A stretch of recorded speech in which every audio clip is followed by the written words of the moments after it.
भगवंताच्या नामामध्ये एवढी ताकद आहे का तो काळ आपल्या पाया पडतो। कळी काळ पाया पडे तो कोण? तो हा पंढरीचा राणा, पुसा 6 चौ 18 जना।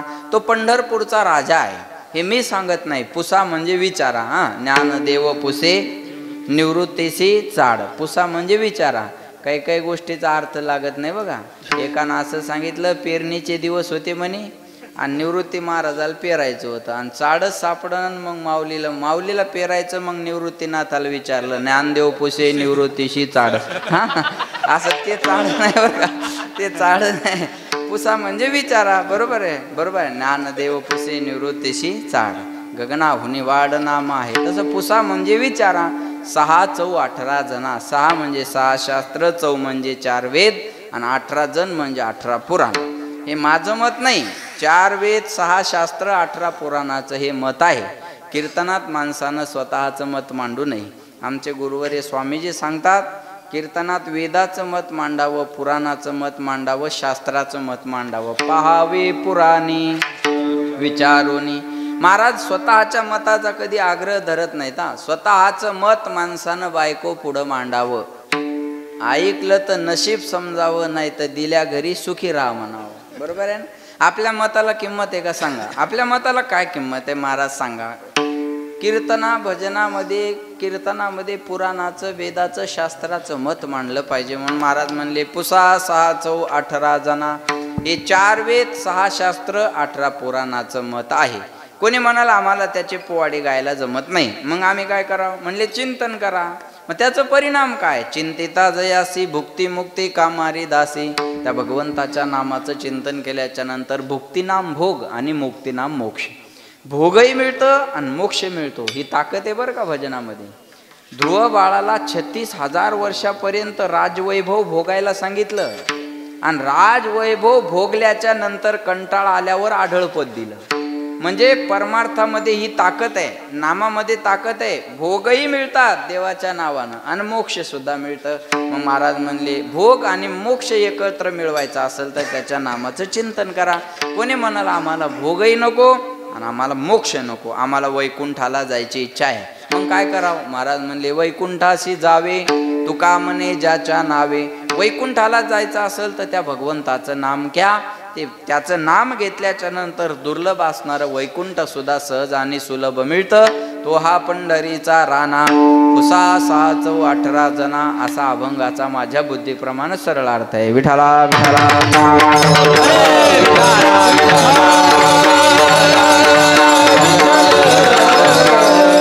सज्जनो, या नरदेहाचा जर विचार केला तर या नरदेहामध्ये तसं फारसं सामर्थ्य नाही। फार लक्ष देऊन कीर्तन आहे का?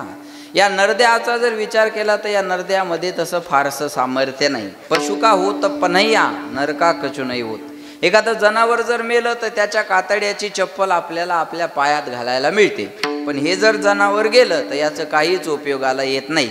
महाराज म्हणले, याला जाळून टाकलं तर राख होते, पुरून टाकलं तर किडे खातात आणि रस्त्यावर फेकून दिलं तर याची विष्ठा तयार होते। याच्यापेक्षा याच्यामध्ये काही ताकद नाही। महाराज म्हणले, याच्यासारखं अमंगळ आणि अपवित्र या जगाच्या पाठीवर दुसरं काहीच नाही।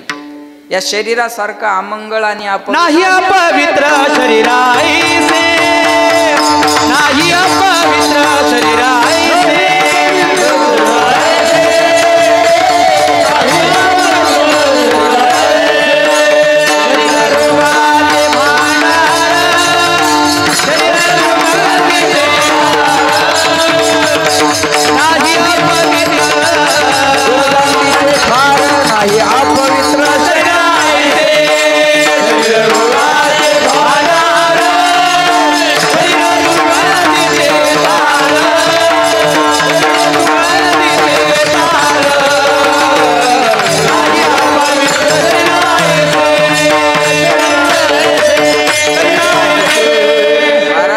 शरीर रोगाचे भांडार, शरीर दुःखाचे कोठार, शरीर दुर्गंधीचे थार, नाही अपवित्र शरीर ऐसे।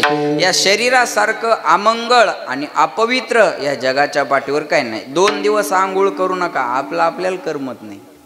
माझं बोलणं कळतंय ना तुम्हाला? 2 दिवस आंघोळ करू नका, आपल्याला करमत नाही। बैलाला गाईला कधीच आंघोळ नाही, पण कधी त्याच्या जवळ जाऊन उभा राहा, फ्रेश वाटतं माणसाला। म्हणजे एवढं सुद्धा स्वच्छ आणि पवित्र शरीर माणसाचं नाही. पण महाराज म्हणले या शरीराचा जर आपण विचार केला तर हा देह नाशिवंत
नावाच्या आईनं आपल्या पोराला पाळण्यात टाकल्याबरोबर सांगितलं हा देह नाशिवंत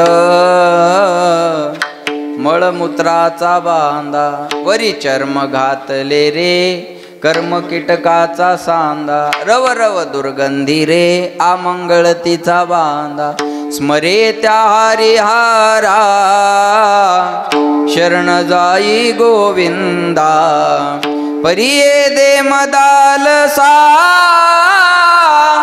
सोहम जो जो रे बाळा. बाळा हा नाशिवंत देह आहे, मळमूत्रानं बनलेला आहे. अरे कातड आहे म्हणून माणसं माणसाजवळ बसलेले आहे. हे कातड गेलं तर माणूस माणसाजवळ बसणार सुद्धा नाही. ऍक्सिडेंट झालेल्या माणसाकडे पाहा सुद्धा वाटत नाही का, फक्त कातड गेलेलं असतं. हे कातड जर गेलं तर माणूस माणसाजवळ बसू शकत नाही. बाळा एवढं अमंगळ आहे आणि अपवित्र हे शरीर आहे. पण लक्ष देऊ नाही का, या शरीराला जर आपण भगवंताच्या सेवेकडे नेलं तर शरीर उत्तम चांगले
शरीर उत्तम चांगले शरीर सुखाचे घोसुले शरीरे साध्य होय केले शरीरे साधिले परब्रह्म.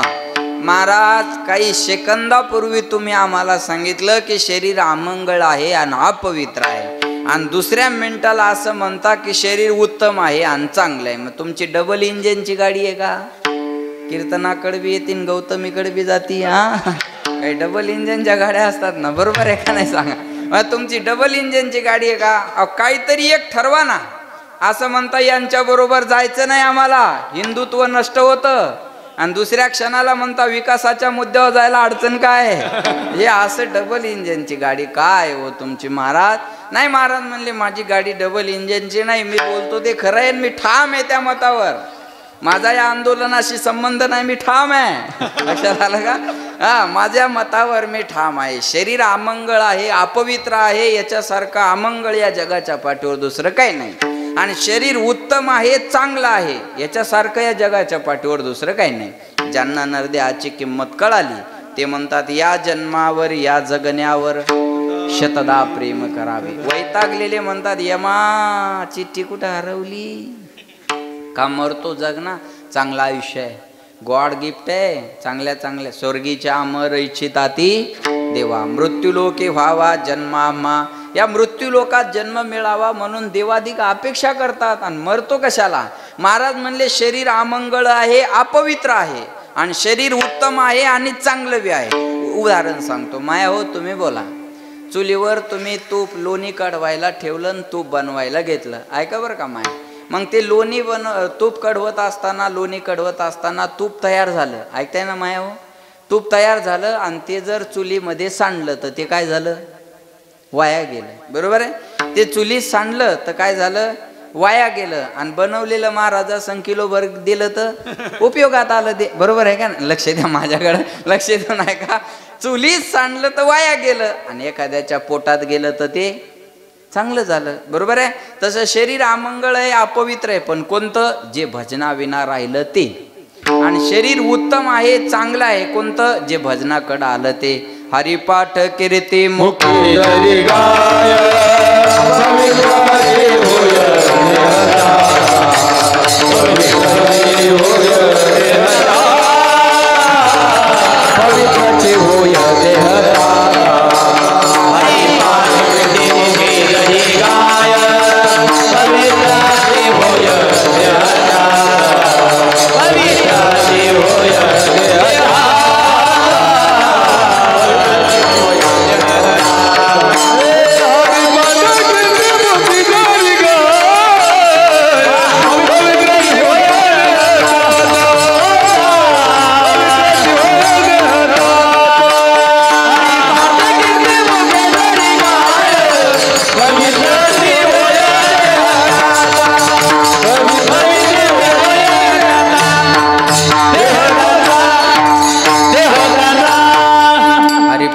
कीर्ती मुखे जरी गाय, जे पाठ आहे ते बोला. पवित्रची होय देह त्याचा, त्याचा देह पवित्र आहे, कोणाचा, जो भगवंताचं भजन करतो त्याचा, बरोबर आहे.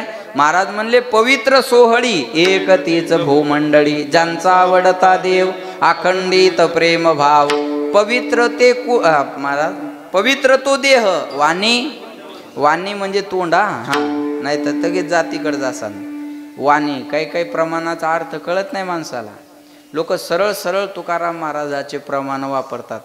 वंजाऱ्याला वंजारी भेटला की ते म्हणते माझी जातीचे, मराठ्याला मराठी भेटला की तो म्हणतो माझी जातीचे. अरे असा अर्थ नाही आहे त्याचा. वारकऱ्याला वारकरी भेटणं याला म्हणतात माझी जातीचे मज भेटो ते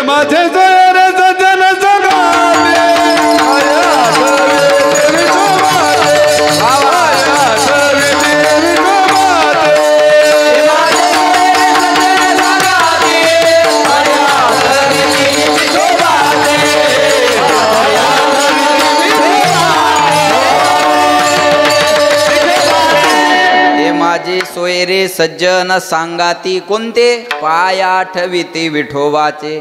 जे भगवंताच्या पायाची आठवण करतात ते माझे सोयरे आहेत, ते माझ्या जातीचे आहेत. ऐका, म्हणून महाराज म्हणले पवित्र तो देह, वाणी पुण्यवंत, जो वदे अच्युत सर्व काळ. म्हणतात ना, मनुष्य जन्म अनमोल रे, इस मिट्टी में ना रोल रे, अब जो मिला है फिर न मिलेगा, कभी नहीं कभी नहीं कभी नहीं रे. मनुष्य जन्म अनमोल रे, इस मिट्टी में ना रोल रे, अब जो मिला है फिर न मिलेगा, कभी नहीं कभी नहीं कभी नहीं रे. पावला हा देह काग टाळी न्याये, न घडो उपाय घडवाले नरदेह निधान लागले हाती उत्तम सार उत्तम गती देव हो म्हणती ते होती तरी का चित्ते न धरावे. महाराज म्हणले हे निदान आपल्या हातात लागलेलं आहे. लक्ष देऊन आहे का बरं का. आपल्याला रोग आहे आणि त्या रोगाचं निदान सापडावं मग किती आनंद आहे. तसं हे निदान आपल्या हातात लागलेलं आहे. या नरदेहात आल्यानंतर तुम्हाला पाहिजे ते मिळवता येतं. याच्यासारखं उत्तम आणि चांगलं नाहीये दुसरं काही.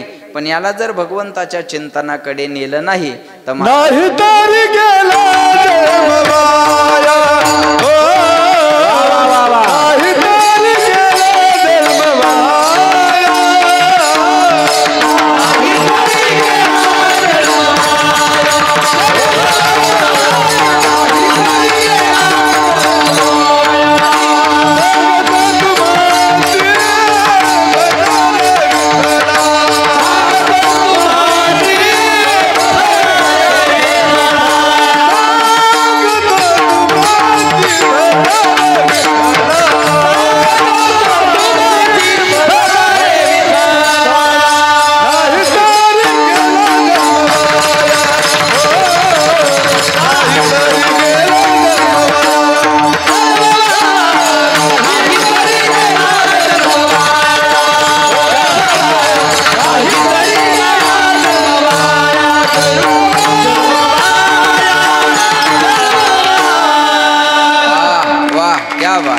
नाही तरी गेला जन्म वाया.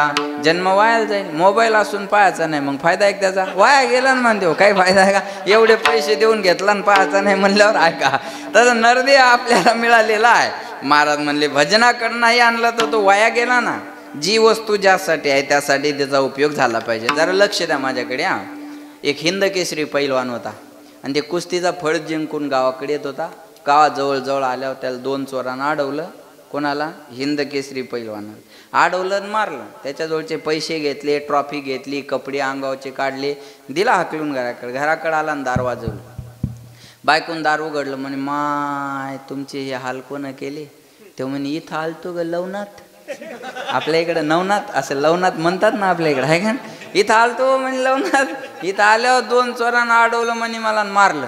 काय हिंद केसरी पैलवान आणि 2 चोरांना मारला. हा बायको म्हणे का हो त्याच्यातल्या एकाला तरी तुम्ही हाणला असेल आहे का नाही.